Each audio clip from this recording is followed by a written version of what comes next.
Tonight, this is our final SmackDown AfterBuzz on Thursdays. So we're going to break it down, go over the new matches announced for Battleground, and preview the draft. So stay tuned. You're tuning into the destination for TV superfan discussion, AfterBuzz TV. And now, let the buzz begin. Here comes the money. Here we go. Money talk. Here comes the money. Money, money, money, money, money. That's Hot Music of our new boss for Tuesdays. And we're getting ready to move to Tuesdays, but right now, for the last time, we are live on Thursday at AfterBuzzTV.com, the AfterBuzz TV YouTube page, iTunes, SoundCloud, liking, subscribing, telling your friends about SmackDown. Let's break it down, shall we? I am Christian Rosenberg, the Twitter, @RealRosenberg, the Instagram, @TheRealRosenberg, the t-shirts, ProWrestlingTees.com/Christian Rosenberg. The usual crew is here this week. First off, @Curtin Jerks. It's Scott Narver. What are you wearing this week? What is this shirt? This is a hybrid of Black Panther and Prince Hakeem from Coming to America. It's gifted me by my buddy Troy, who gave it to me. That's an awesome shirt. I'm very much a fan of it. How are you doing, sir? I'm doing well. I'm, a little bit richer from my winnings from UFC. Oh, you won. I won. You bet and you won. I bet on the Beast. Why go against him? It's crazy to do Who would otherwise. bet against a beast? Whoever's money I won. Oh, all right. We would not let you back at this table had you not.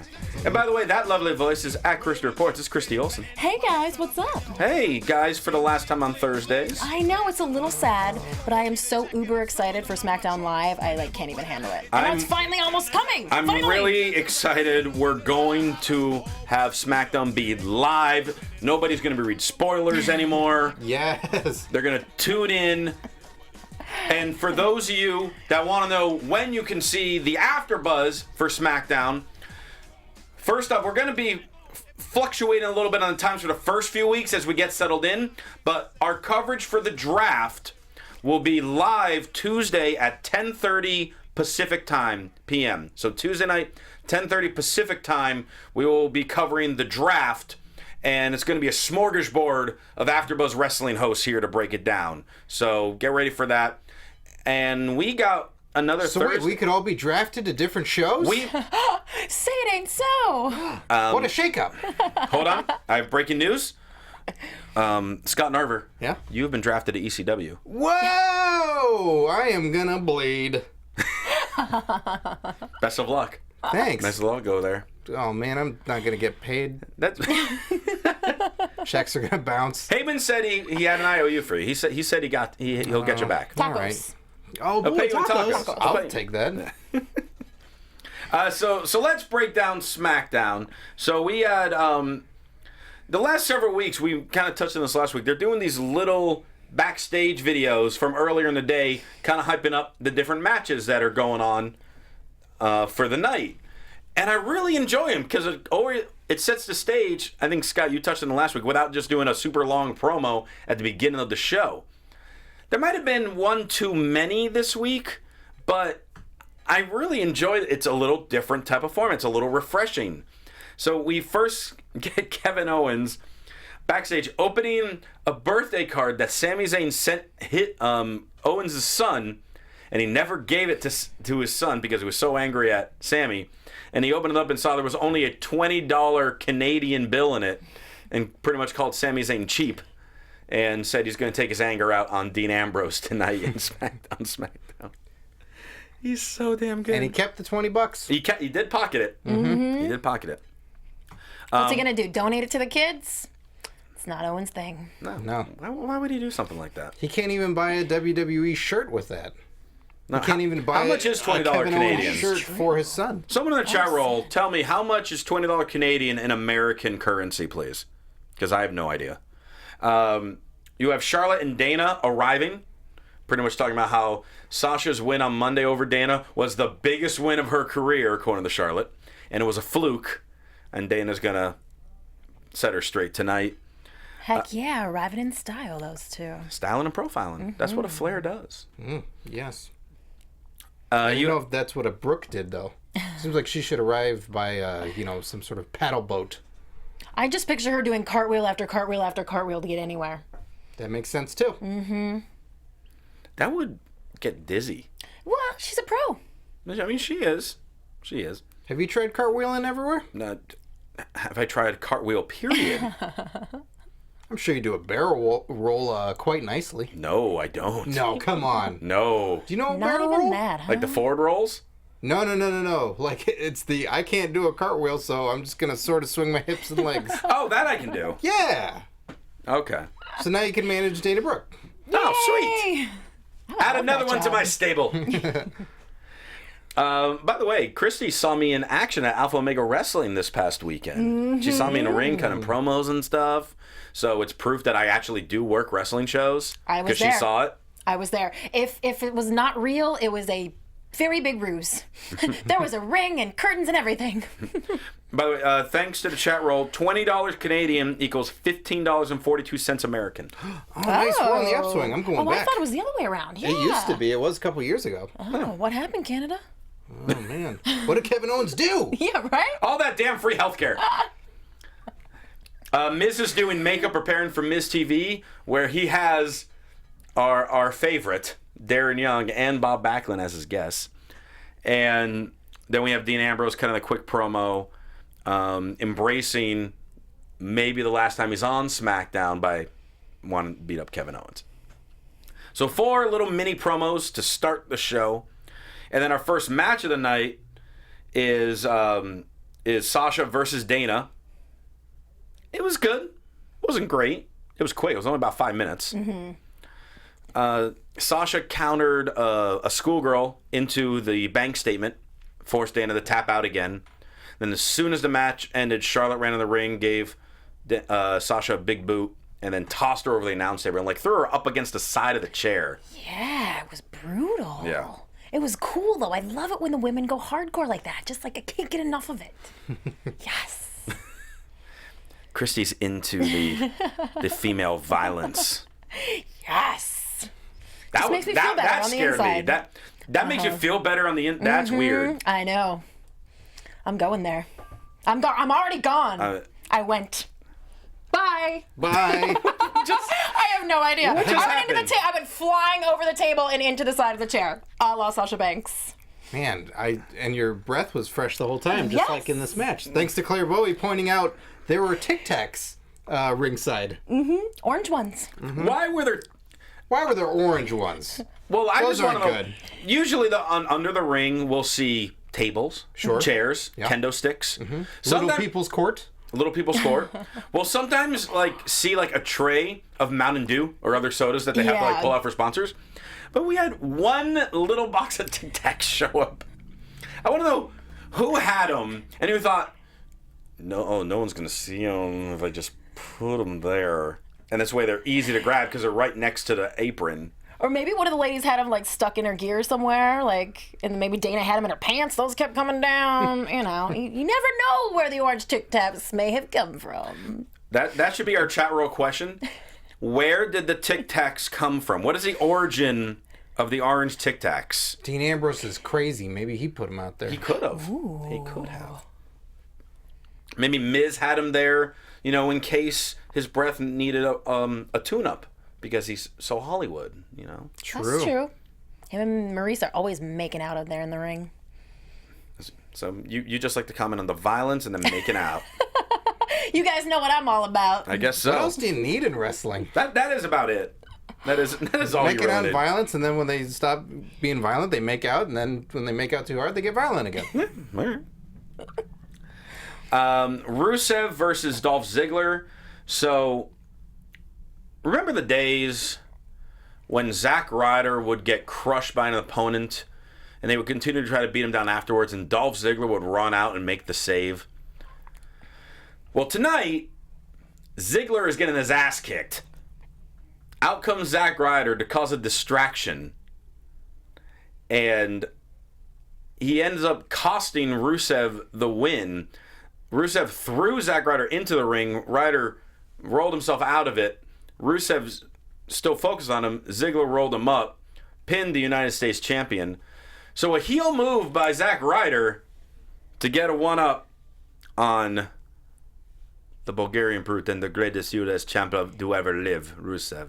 Yeah, this would have been a big surprise had you, Christian Rosenberg, not guessed it right before the match started.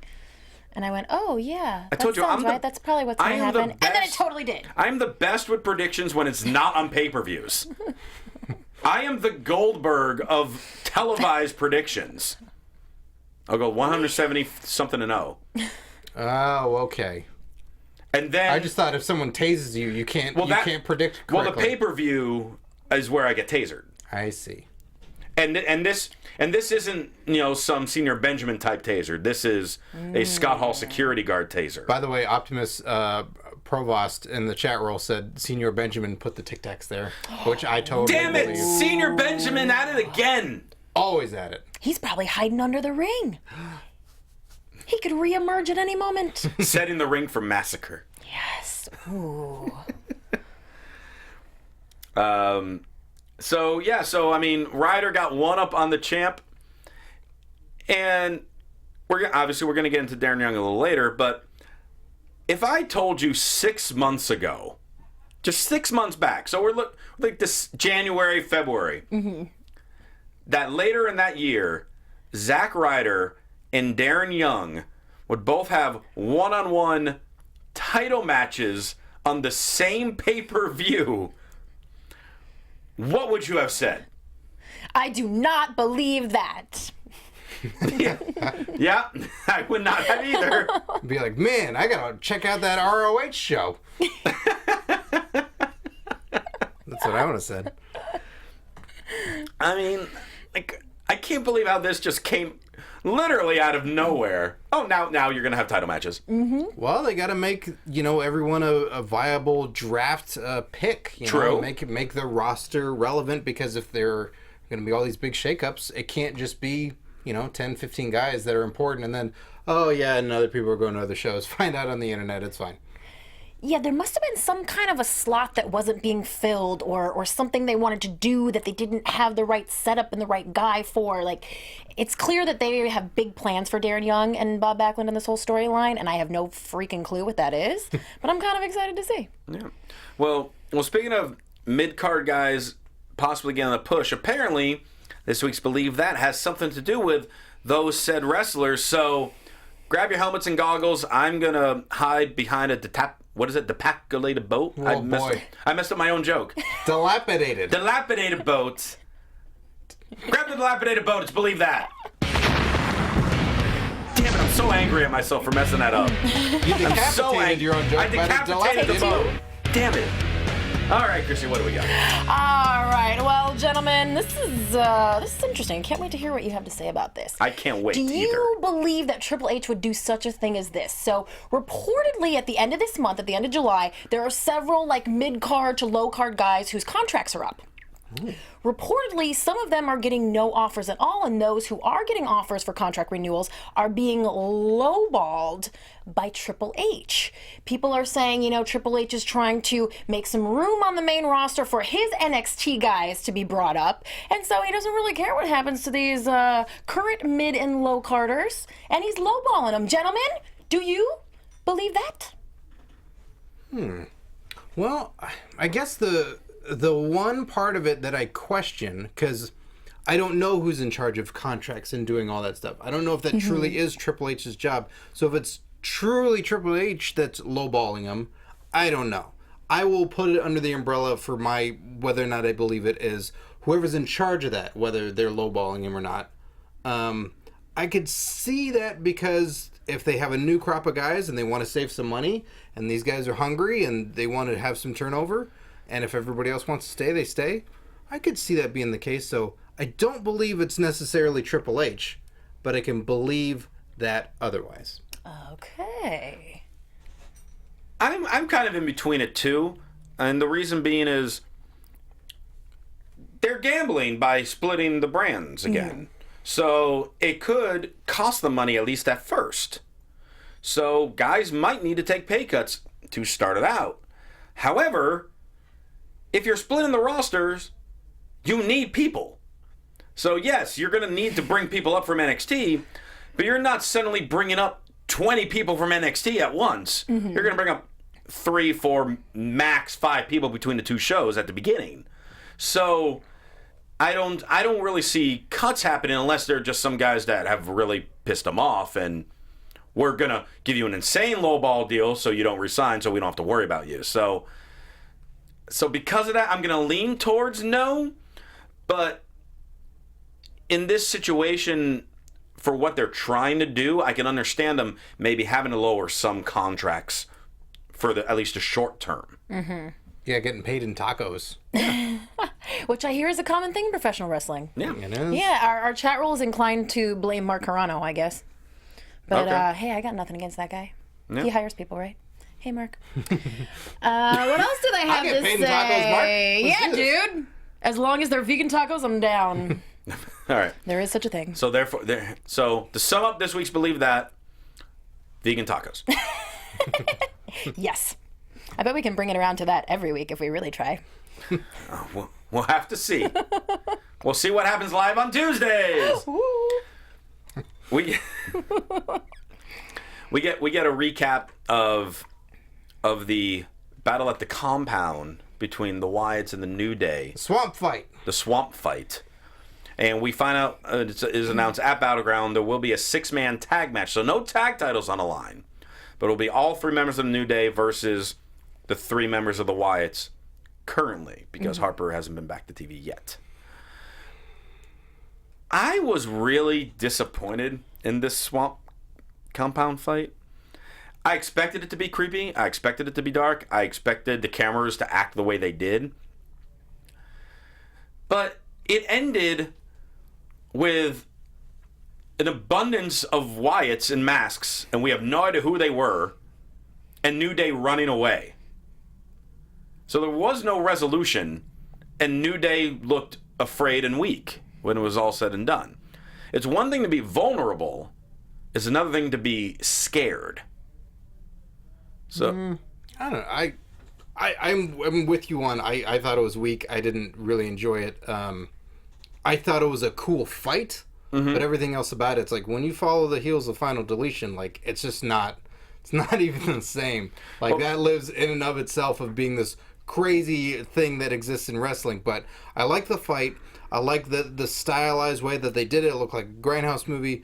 There was no beginning. There was no end. We saw a middle chapter of something.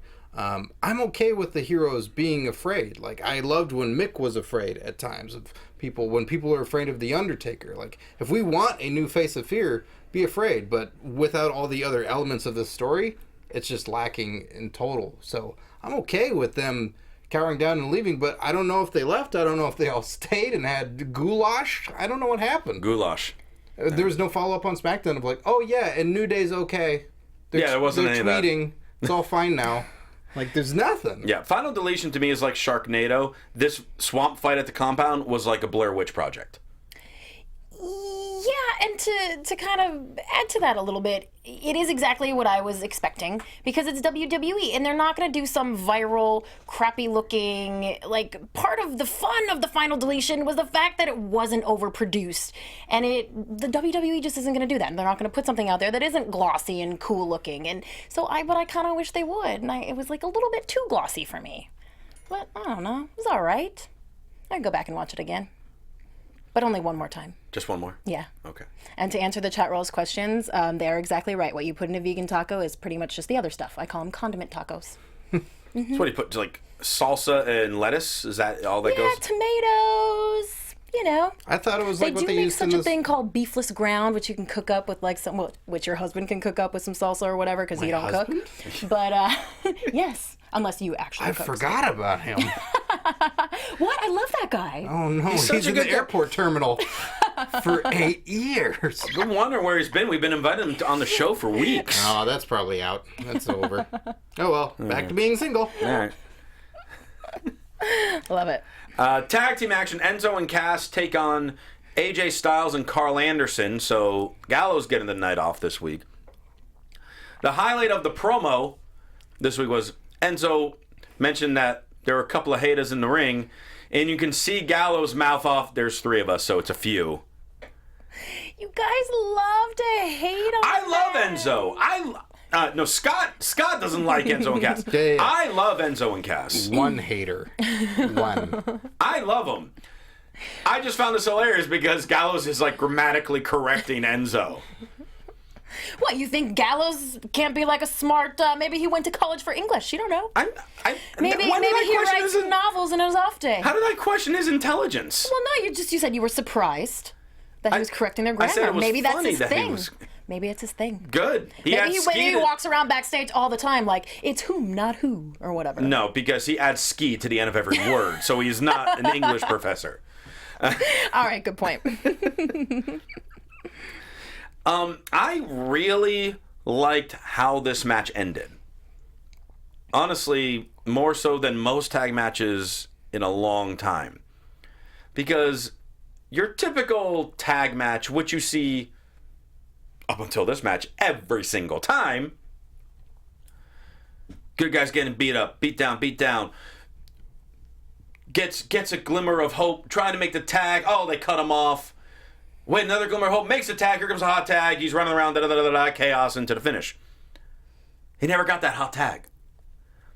He had the glimmer of hope, they stopped it. He got another glimmer of hope, they stopped it again. Got a third, moment of, now's the time where he's going to tag him. And all of a sudden, there's Gallows running around, pulling Cass off the apron, and it just results in a calf crusher. Enzo taps out. So there was never a hot tag. It was just the club showing dominant ring awareness, great tag team wrestling, which is interesting because the normal tag team is Gallows and Anderson, not AJ and Anderson. Mm-hmm. But they worked as a better team than Enzo and Cass. And since there was a third man, Cena was out doing the whole Espy thing, they outworked them. They outsmarted them. And I really enjoyed it. Mm-hmm.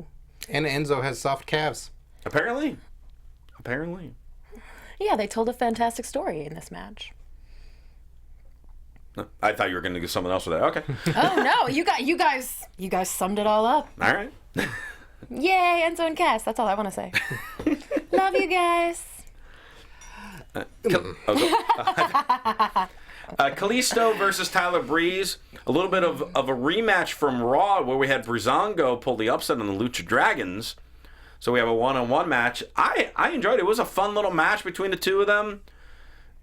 Tyler Breeze got to show people, hey, this is why I'm good.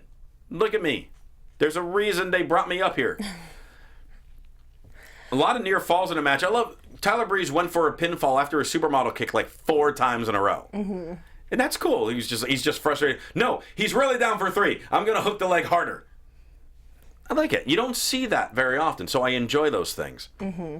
Go ahead. Oh, I just love Breezango also, in addition to Enzo and Cass. There are some tag teams that I think can be split up in this whole draft thing, and that will be good, and that will reignite some people and start some new storylines. But these two guys could easily be split up, but I really hope they're not. I don't want Breezango to be... I'm fine with Kalisto and Sin Cara getting split. Yeah, something's definitely going to happen there. But Breezango needs to stay. Yeah, let them keep doing that. It's new, and it's working. Mm-hmm. And they kind of just sort of get better at it all the time, and we don't get to see enough of them. They have to be able to stay together so they can keep doing the stuff for the network and, up, down, and that kind of stuff. Yeah, well, there's the Shooting the Breeze YouTube show that Tyler Breeze hosts. Oh, yeah. They're such douchebags. Yes, great. Exactly. They're so good at it that you can't get rid of the douchebag act. It's so fun. There's not that around. Well, I mean, I'd say so for Enzo and Cass, but no one else agrees. So everybody loves them. So have those guys be that. And that the match. What was the pay-per-view Money in the Bank where they had the segment where they got locked in the tanning booth by Goldust and R-Truth. To do stuff like that is so fun, and hopefully they capitalize on that more where they're burnt and they can't wrestle well. So all those things are so fun, and they're good at that. Mm-hmm. Salito del Sol for the win by Kalisto, so we got a little bit of revenge, but this little mini feud between these two teams is going to keep going. Maybe a kickoff match with the two teams. Oh yeah, that could work. I bet you're probably right. Well, again, it's not on the pay-per-view, so I am probably right. Well, what about Baron Corbin and Dolph Ziggler? Yeah, don't they have something to settle? Isn't it Sami Zayn and Kevin Owens at this point? I thought they settled that 19 matches ago. No way. This is gonna keep going. Okay. Oh, oh, this time Apollo 'cause Crews will have to get involved. It's Well, like, because the neither whole one, thing now. none of them are in feuds right now, and they're not really wrestling on TV much. And Ziggler just beat the U.S. champ, but that doesn't matter. No. Yeah. No. Miz TV, his guests are the new #1 contender for the Intercontinental Championship, one Darren Young and his life coach, Bob Backlund. Before we get into Miz TV, can we talk about the Battle Royal that happened on Raw where Darren Young won it? Sure. Because this was, I think, the best, worst Battle Royal finish. Oh, I liked it. Well, no, I like the fact that it was, again, a finish that we never really see. Like, the guy who won was not involved at all at the ending. He didn't suddenly, like, come in, flip a guy over the top rope or anything like that. Darren Young was just beat up and just laying there. Cruz and Corbin eliminate each other. And then the bell rings, and Darren Young's like, I'm the only one here. He's a lucky man. Right. But doesn't that make him look incredibly weak? I think that was the point. They're like with the Miz TV segment tonight. Now that we can look back and see what maybe they had in store because Yep. we've seen the show tonight. That's the angle that they're going to work. Like they knew that Darren Young giving him this big push, people were going to be a little bit suspicious and a little bit like, but why? Why did he deserve it? And so now it's Those kind of people starts. are fun. They're like, we're putting him How's it away at the going? bottom. We're starting you off at the bottom where everyone thinks you are. Now work your way to the top. So the bottom is an Intercontinental title match at a pay-per-view. No, the bottom is winning that contendership for what everyone thinks is no reason, Yeah, because before and having to come back from that.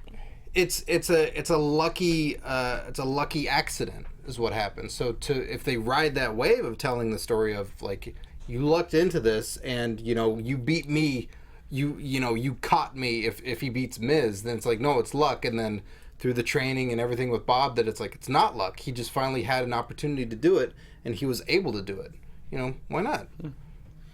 Well, so the Miz TV segment, they highlight Bob Backlund's career, have a nice little video of his in-ring career. Yeah, good refresher. And then crowd is given a standing ovation.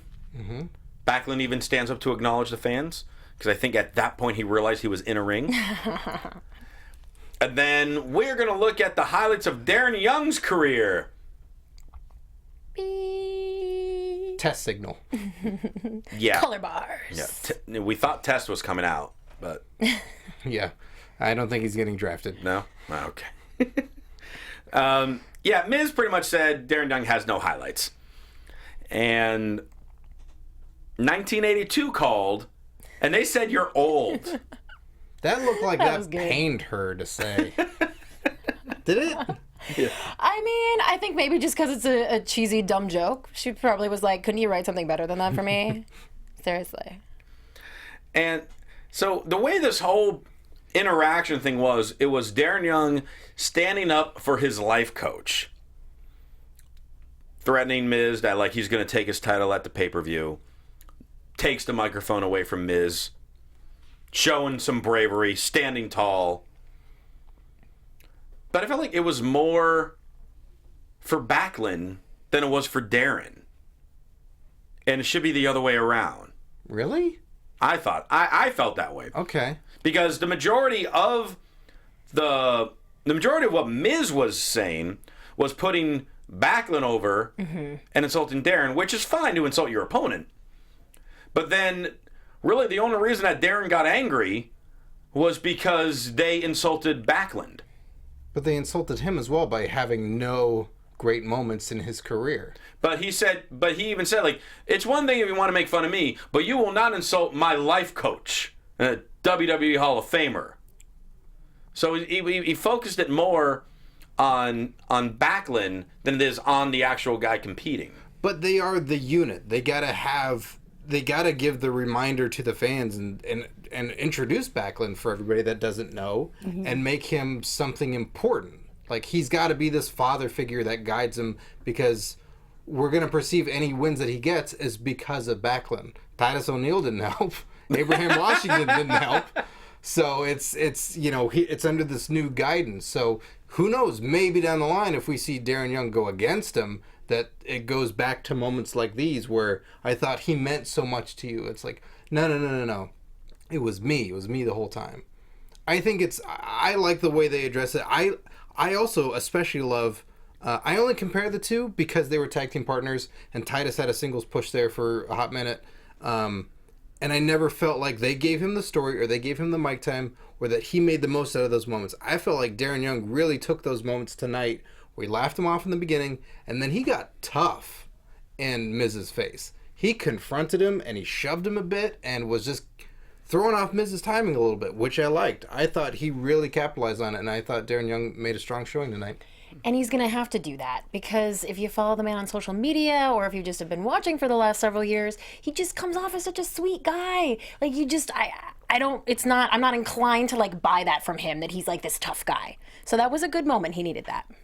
Yeah, all right. Because bless his little heart, he just seems so darn sweet. He's adorable. He really Don't is. piss him off, though. No, don't anger him or insult his life coach. Yeah, don't talk about the suspenders. It's his only set of clothes. Yes, it's true. He's like Foley. That'll probably be what Maurice comments on next week. Well, Backlund said that in one of the vignettes. He said it's my only set of clothes. That's right. I mean the suspenders. There's got to be a suspenders joke in here somewhere. Suspenders and bow tie. Mm-hmm. Sasha is backstage with the trainer. They're looking her over. Charlotte and Dana show up. And referee John Cone is like, no, this is not the place. No fighting at a fighting place. Yeah. Where people paid for fighting. We won't have fighting. But Charlotte let Sasha know, hey, Battleground, you're getting your match. Yes. And she's like, yeah, I'm getting my women's title match. No, it's just a tag match. Let's see if you can find a partner. Bye.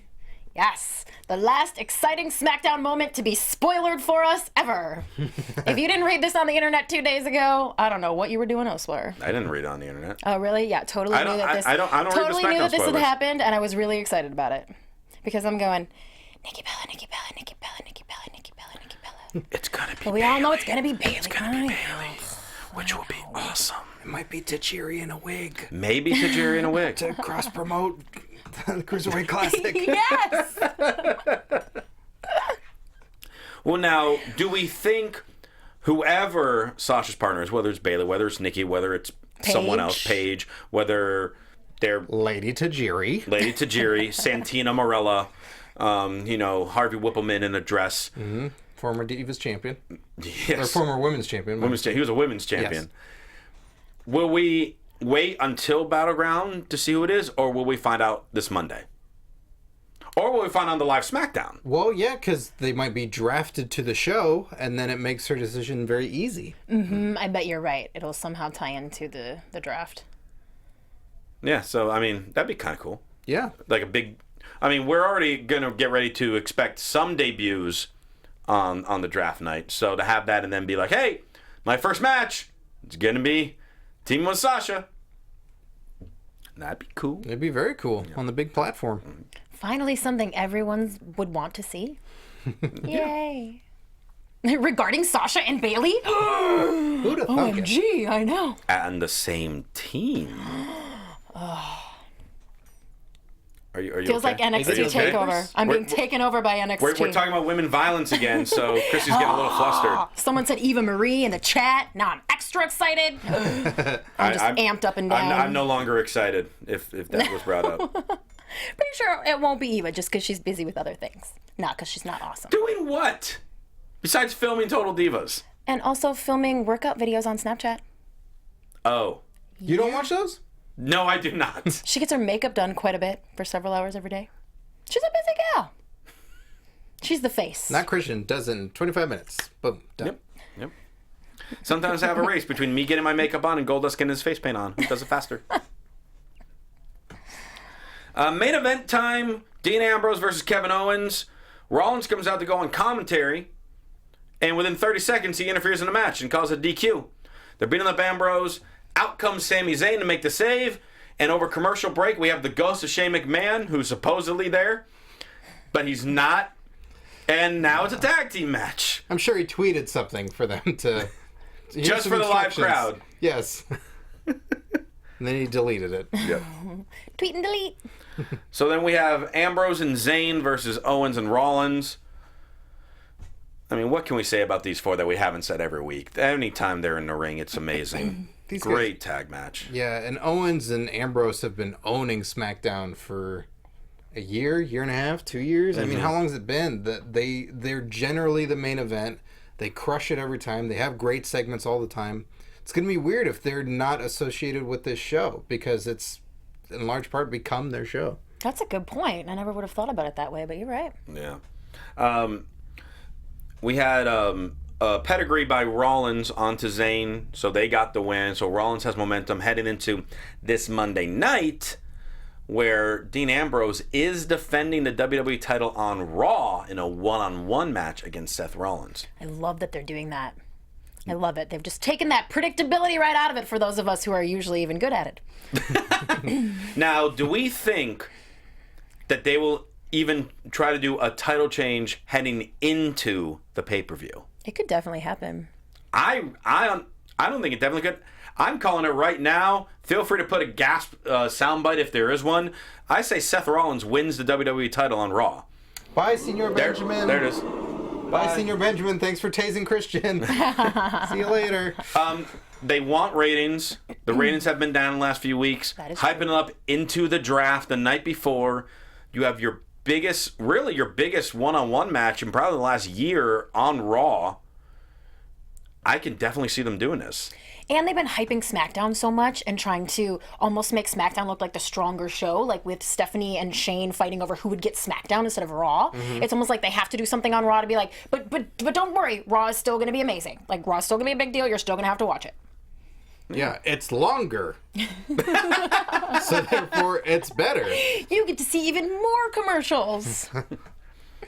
So with that also, I've loved this last week on Raw and SmackDown. They've really been kind of breaking down the draft, and they're treating it like it's an actual, like a real sport draft, like an NBA draft, NFL draft, because they're, essentially the NFL draft is, hey, do you draft a flashy quarterback to be the good face, who, you don't know necessarily how many years it's going to take them to develop, or do you get the steady lineman who is going to be a solid player for 10 years? Ooh, who do you get, the lineman or the quarterback? Oh, I'm going quarterback all the way, honey. But what I'm saying is, like, they're doing those type of comparisons to wrestlers. Hey, here's John Cena. He's the face of the WWE. But his schedule is slowing down because he's doing more things, so he's not going to be around as much anymore. But then The lineman, I think. No, he'd be the quarterback. Oh, he's the quarterback. But then you have a guy like Kevin Owens or a guy like Dean Ambrose. Oh, two quarterbacks. Thanks for completely ruining my analogy. A menage a trois. Am I not getting this? No, you're not. Dang it. Oh, no, I do see what you're saying. Yes, they are treating them, they've mentioned the commentators' different picks and saying the assets that they would bring to the show. Right. And it is really interesting because it's, in the past, it's like, oh, you just pick the champs, and then you go down the line of like, oh, before you had so many legendary guys that have just been there forever. You're dealing with, the champs, and then like Undertaker, Rock, Stone Cold, guys like that. And now it's different. Are you investing in the future, which they're so big on, or do you go with the Yeah, like one commentator saying Brock Lesnar, one saying Cena, one saying Kalisto, one saying Owens. It bouncing around. Lawler mentioned the Undertaker. It's cool how they're doing all that. Yeah, and they usually don't acknowledge that some of their top guys are only there part-time. Like, they're usually not like, Cena, he's not here all the time, and Undertaker, he only wrestles twice a year. And, right. Yeah, they don't usually remind us of that. And I think that's pretty cool. Mm-hmm. Yeah, to acknowledge that, yeah, I'm taking Undertaker. He may show up whenever, but, like, he's on this show. So who do you think will be the top pick? So, like, the number one pick for Raw, number one pick for SmackDown. Let's do a crazy prediction now, because next time they'll see us will be Tuesday at 10:30. And we will have the answers. I'm going to say Cena goes to SmackDown and Rollins goes to Raw. So Cena will be the number one pick for SmackDown, and Rollins will be the number one pick for Raw. Yes. All right, Scott? Okay. Following this, I think we should also guess who the general managers are going to be for each show. Oh, good call. Agreed, So, Christy, yes. go ahead with that. I'm going to go Daniel Bryan. I think for SmackDown. And Raw, I don't know. I've only thought about Daniel Bryan because that's what I read on the dirt sheets because it got spoilered. Nikki Bella. Oh. But I could see her. I just had to. Sorry. I could honestly see Laying in her the chat having a room. type of role. If the wrestling isn't there, you could put her in that type of role and it will work. On multiple shows on Total Bellas and cross-promoting that. Exactly. She's this leadership role on Raw. Like, I can definitely see that working. I actually like... So you're thinking that's for SmackDown? Well, you know, I want her and John to be on the same show. So, yeah, let's say, she's going to go to she's going to be SmackDown, and Daniel Bryan, they're going to swerve us, and he's going to be the GM of Raw. I'm glad I talked that out. So Daniel Bryan on Raw, Nikki Bella on SmackDown. All right, and I think Scott and I, because we were talking a little bit in the screen room, I think him and I have the same guesses, but yeah, you go ahead. For general managers, I think Triple H for SmackDown, and then for Raw, boy, it's just really, really tough to try and figure out who this might be. There's so many guesses, but I'm going Boogeyman. It's going to be a scary show after that swamp fight, guys. Chat roll said Lita could be involved there somewhere. That's a good thing. Maybe. I agree with you, Scott. I think Boogeyman. Yeah. I see Triple H on SmackDown because I think it'd be a fun swerve, and if they're trying to do all different new things, he's kind of the one behind that with NXT and everything. You put the swerve, put him feuding against his wife, kind of competing with his wife. And then I see Dan O'Brien being the GM of Raw because Stephanie's trying to win over the fans. So, and she likes doing the whole yes thing. So I see Dan O'Brien on Raw, Triple H on SmackDown for the GMs. But so we had your top picks were Rollins for Raw, Cena for SmackDown. Scott, what do you say? I would go Rollins for Raw as well, and I'm gonna go. I feel like I'm really missing something. And Kevin Owens for SmackDown. All right, I'm also going Rollins for Raw. So we all think Rollins is going to be the first pick for Raw. And I'm saying AJ for SmackDown. Okay. Because I don't think anyone's mentioned AJ in all their little talks of who would be a number one pick. So I'm going to say AJ Styles for that. And we want to know from you guys who you think are going to be the number one picks. So you can leave comments on the YouTube page. And, of course, talk to us on the various forms of social media. Christy, how can people reach out to you? Shout out to Gabby for agreeing with me and Ben from before. Hello. Love to see you all there. You guys can always hit me up on Twitter, Instagram, Snapchat at Christy Reports. And please subscribe to my YouTube channel, Christy Reports. And download the Fight TV app. I will be on WCWC starting in a couple weeks. All right. Scott Narver. You can follow me on Twitter at Curtain Jerks. You can listen to my comedy wrestling podcast, Curtain Jerks, available on iTunes and SoundCloud. And be sure to check out Fox Sports Presents Wrestling Compadres Slamcast. This week we have Will Ospreay, Tom Anstey from Wrestling Memes, and Bailey. So hugs are given all around, so check that out. Did you get a hug? No. Yes? Tune in to find out! And you can follow me on Twitter at Rear Rosenberg, Instagram, The Rear Rosenberg, Facebook, YouTube, Christian Rosenberg, the t-shirts, ProWrestlingTees.com/Christian Rosenberg. And once again, the draft AfterBuzz will take place Tuesday night, 10:30.